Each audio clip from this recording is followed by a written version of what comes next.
김현정의 뉴스쇼 CBS 라디오와 함께하고 계십니다. 저는 퇴근길 시사자키 정관용입니다. 예, 원래 월요일 이 시간은 변상욱 기자 수첩 시간이죠. 근데 오늘은 변상욱 대기자가 후배 기자에게 시간을 양보해 주셨습니다.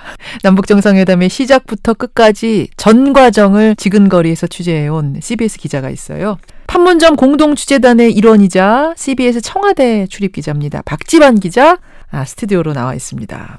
어서 오세요, 박 기자. 네, 안녕하세요. 기자들은 만찬장에서 같이 못 먹었어요? 기자들 몫은 평양냉면이 준비되지 않았더라고요. 기자들 건 안 만들어놨어요? 예. 제공이 됐다 하더라도 먹을 시간은 없습니다. 워낙들 바쁘니까. 예. 그 만찬장에서 제일 인기 있었던 음식 뭐예요? 아무래도 평양냉면에 대한 관심도가 높았던 만큼 남측 그 참여 인사들은 평양냉면에 관심을 많이 갖고 즐겼던 걸로 전해지고 있습니다. 평양냉면. 예. 그 옥류관에서 가지고 온 제면기가 뭐 고장이 나가지고 어떻게 됐다 이런 보도도 있었는데 사실입니까? 당일 한 언론이 보도를 하긴 했는데요. 예. 그 현장에서도 평양냉면을 공수하는데 참가한 남측 실무진이 북한 측에 굉장히 속상해한다라는 얘기는 했습니다. 왜냐하면 북한은 평양냉면을 굉장히 격식을 차려서 먹는 걸 중요시하는데 예. 물냉면뿐만 아니라 쟁반냉면, 뭐 꽁고기 경단 이런 것들을 격식을 차려서 내와야 되는데 뭔가 하나 빠졌나 봐요. 그래서 많이 속상해한다라는 얘기를 전해 듣기는 했습니다. 그러니까 이게 뭐 제면기에 고장 나서 어그러진 건 아니고 평양냉면은 다 배달이 되긴 했습니다. 약간 그거 더 잘하고 싶었는데 예. 조금 속상해하더라. 예, 더 잘 대접하고 싶은 마음이 있었던 것 같습니다. 그래요. 어떻게 하다 보니까 먹는 얘기부터 우리가 시작을 했는데 김정은 노동당 국무위원장의 태도, 표정, 말투 이런 게 다 관심사였는데 84년생이에요? 예. 가까이서 보기엔 어땠습니까? 기자들이 보기엔. 전 세계 사람들이 다 주목했을 것 같은데요. 지난 2000년 그리고 2007년 남북 정상회담에 관여했던 정부 관계자들은 그 김 위원장이 아버지 김정일 위원장을 빼닮았다고 한결같이 평가를 합니다. 그 유머 감각도 있고 또 한 나라의 최고 지도자인 만큼 그 남북 관계나 북미 관계에 대한 본인만의 소신, 철학도 있는 듯이 보였습니다.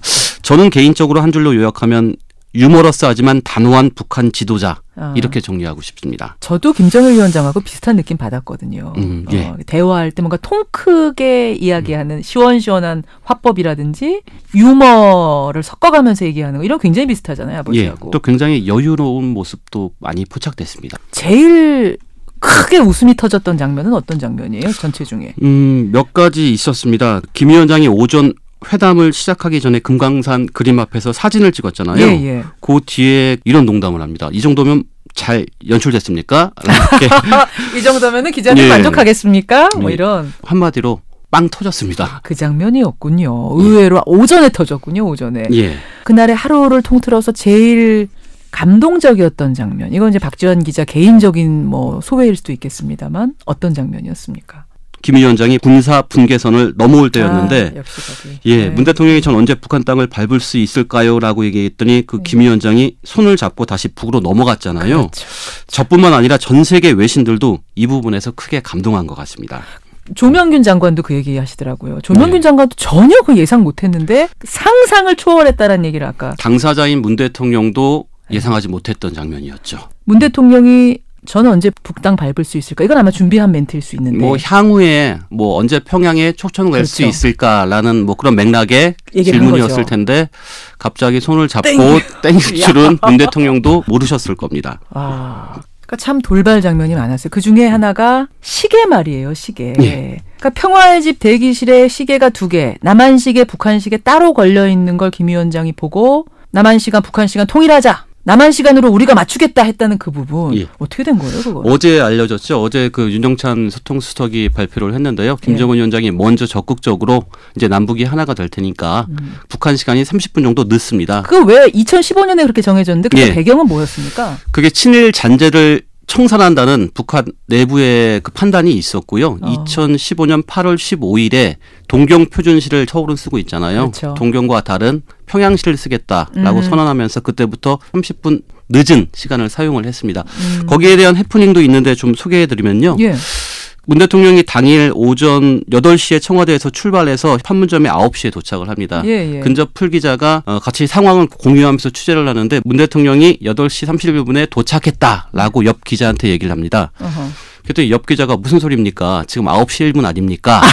라고 해서 밝혀진 그 해프닝인데 예. 오전 7시 반쯤에 기자들이 군사분계선 근처 동선 점검을 나갔습니다. 예, 예. 그때 8시 31분이라고 언급한 그 기자 휴대폰이 예. 북측 시계로 자동 세팅된 겁니다. 그렇죠. 예. 그래서 그렇죠. 오전 내내 그 기자의 핸드폰에는 북한 시간이 표시가 됐고 30분 늦은 시간보다 예. 그거를 한국 시간인 줄 알고 이렇게 취재하는 해프닝이 있었죠. 그러니까 판문점이란 공간이 얼마나 그 상징적인 공간인지를 이렇게 보여주는 대목이라고 생각됩니다. 두 개의 시간이 한 공간 안에 존재하는. 예. 그러네. 어떻게 보면 굉장히 슬픈 장면일 수도 있어요. 그 북한 기자하고 얽힌 뭐 재밌는 에피소드들 꽤 많을 것 같아요. 같은 구역에서 그냥 하루 종일 취재하면서. 맨 처음에 좀 약간 서로를 경계했는데요. 시간이 좀 지나면서 북측 기자들도 남측 기자들에게 상당히 호의적인 모습도 많이 보였습니다. 몇 명이 나왔어요, 북한 기자가? 그 북측 기자들도 역시 사진 기자, 영상 기자, 팬 기자, 종이 신문 기자. 예, 그쪽에선 글 기자라고 표현을 하더라고요. 회담장 안에는 글 기자가 2명이 들어왔는데요. 예. 한 기자한테는 선생님은 기자질을 몇 년 하셨습니까? 라고 물으면서 굉장히 친근한 모습인데 그 기자질 하면 약간 기분 나쁠 수도 있는데 기자가 듣기에 그 남측에서는 뭐 도둑질, 강도질 하면서 하대하는 표현을 할 때 질자를 붙이는데 북한에서는 경어체랍니다. 교수질, 뭐 선생질 할 때 예. 그러니까 남북한의 분단의 상황 길다 보니까 이런 말의 차이를 현장에서도 느낄 수 있었던 게 색다른 경험이었습니다. 저는 지금 방송질하고 있는 거네요. 그런 셈이죠. 도보다리 독대 자리에 북한 기자들이 막 카메라 들고 따라갔다가 김 위원장이 저리 물러나라 해서 물러나는 거 보고는 저는 깜짝 놀랐던 게 야, 북한 기자도 굉장히 적극적으로 취재하는구나 이랬어요. 현장에 나온 북측 기자들은 대부분 노동당 당원들이고 그렇죠. 또 김 위원장의 발언과 영상, 사진을 하나도 놓치지 않으려는 욕심을 좀 부리더라고요. 우리 같으면 말하자면 특종 욕심인 건데 예. 서로 이렇게 견제하면서 예. 여기는 그것보다도 놓치지 않기 위한 경쟁. 예, 국민들도 보셨겠지만 앞으로 뭐 끼어들고 하면서 욕심도 부리면서 작은 뭐 실랑이는 있었는데 그게 뭐 서로 마음을 상할 정도의 실랑이는 아니었습니다. 도보다리 얘기가 나온 김에 말입니다. 중요할 줄 알았어요. 이 산책이 중요할 줄 알았는데 아니나 다를까 30분가량 누구의 방해도 받지 않고 두 정상이 대화를 나누는 모습 아주 인상적이었는데요. 예. 취재진들의 느낌은 어땠습니까? 그 도보다리 데이트? 저는 개인적으로 도보다리 친교 산책을 가장 주목했습니다. 예. 바로 형식 때문이었는데요. 우리나라는 물론 역대 해외 정상들 간에도 이런 식으로 회담을 한 적은 없거든요. 전 세계에 생중계가 됐고 대화 내용은 전혀 알 수 없는 형식. 그렇죠. 30분 넘게 새소리도 들렸잖아요. 또 이런 형식의 회담이 그 전 세계에 생중계되면 트럼프 대통령은 물론 그 재팬 패싱 논란으로 좀 곤욕스러운 아베 총리도 상당히 궁금증을 유발할 거라고 생각을 했고요. 맞아요. 실제로 트럼프 대통령뿐만 아니라 아베 총리도 정상회담 이후에 무슨 이야기를 나눴는지 긴급히 물어오는 등 그 우리 한반도 주변 스트롱맨들이 가장 궁금해하는 장면이 그대로 연출됐던 것 같습니다. 정말 역사상 처음일 거예요, 이런 장면이. 예, 맞습니다. 그렇지 않아도 어제 기자들이 윤영찬 그 수석한테 도대체 두 사람이 무슨 이야기를 나눴는지 혹시 기록이 됐습니까? 라고 물었는데 대통령의 머릿속에 기억만 돼 있습니다. 그렇죠. 이렇게 대답을 하더라고요. 야, 그 북한 대표들의 면면도 우리가 생중계로 생생히 볼 수 있는 아주 특별한 경험을 했는데 김여정 제1부부장이요. 그날 하루 종일 보니까 거의 그냥 딱 달라붙어서 수행하는 제1비서의 모습이었어요. 예. 그 지난 2월 평창 동계올림픽 때 대남 특사로 방문한 거 다 기억하실 텐데요. 예. 그때는 좀 약간 경직돼 있었는데 이번에는 좀 여유로운 모습이었습니다. 예, 김 위원장이 방명록에 글을 쓸 때 뭐 펜을 챙겨주고 소나무에 물을 줄 때 장갑도 챙겨주고 옆에서 그렇죠. 그 하나하나 일일이 체크하는 게 노동당 내부에서도 상당한 비중이 있는 것으로 보였습니다. 그 만년필 같은 거 챙겨주는 건 말이죠. 예. 사실은 만년필을 쥐고 쓰면은 거기에 지문이 남지 않습니까? 예. 지문이 남으면 그걸 가지고서 이 사람의 뭐 유전적인 뭐 이런 경력이라든지 병력이라든지 이런 게 다 남아요. 생체 기록이. 그래서 그걸 아무나에게 맡길 수 없는 거죠. 실제로 그 방명록 종이는 우리 남측이 준비했고요. 예. 펜은 북측이 우리들이 준비하겠다라고 해서 북측이 준비한 걸 준비를 가져와서. 했고 그것도 김여정의 손에만 맡긴다는 맞습니다. 겁니다. 예. 여러분 이런 게 굉장히 지금 중요한 부분. 김여정이 얼마나 중요한 역할을 북에서 하고 있는가를 보여주는 장면이었어요. 만찬장으로 갔을 때 그때 분위기는 어땠습니까? 만찬장 분위기는 기본적으로 화기애애하고 굉장히 좋았습니다. 좀 이완이 됐죠, 그때만 해도. 예. 다 중요한 거 다 끝나고. 그 만찬이 2시간 넘게 진행이 됐고요. 예. 제주 출신 오연중 군. 예, 평창 때도 노래 불렀던 그 소년. 예. 바람이 불어오는 것과 고향의 봄을 불렀습니다. 예. 그 아시다시피 김 위원장과 김여정 부부장의 생모인 고영희가 제주 출신이지 않습니까? 그렇죠. 예. 엄마가 제주도 출신입니다. 예. 김 위원장의 외조부 고경택이 태어나 자랐고 또 조상 묘가 있는 곳이어서 그런지 큰 관심을 보였습니다. 예. 김여정 부부장은 그 오연중 군이 고향의 봄을 부를 때 함께 따라 부르기도 했고요. 처음부터 끝까지 오 군이 부르는 노래를 집중을 했습니다. 얼마나 가고 싶을까요?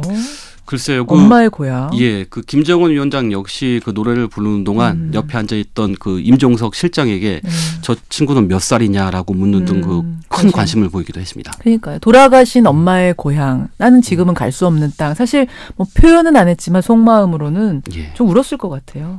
김여정 부부장의 눈빛이 이제 방송에도 많이 나왔는데 좀 애절하게 이렇게 오군을 지그시 쳐다보면서 노래를 불렀던 모습이 예. 아직도 많이 기억에 남습니다. 다 끝난 게 몇 시였어요?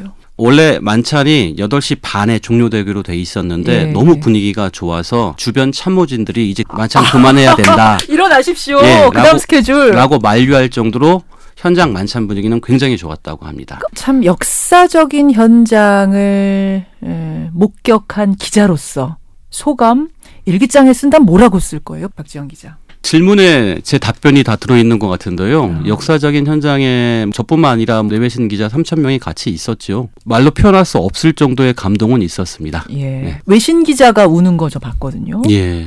그 정도의 감동이라는 거잖아요. 예, 현장에서는 기자들도 좀 객관적인 거리감이 있어야 되는데 어느 순간 그 안에 들어가 있더라고요. 그러니까요. 예, 그 말이 무슨 말인지 이해됩니다. 박지원 기자도 고생 많이 하셨고요. 예. 이제는 조금 쉬어가면서 할 수 있기를. 예. 고맙습니다. 네, 감사합니다. 판문점 공동취재단의 일환으로 남북 정상회담을 취재한 CBS의 청와대 출입 기자입니다. 박지원 기자였습니다.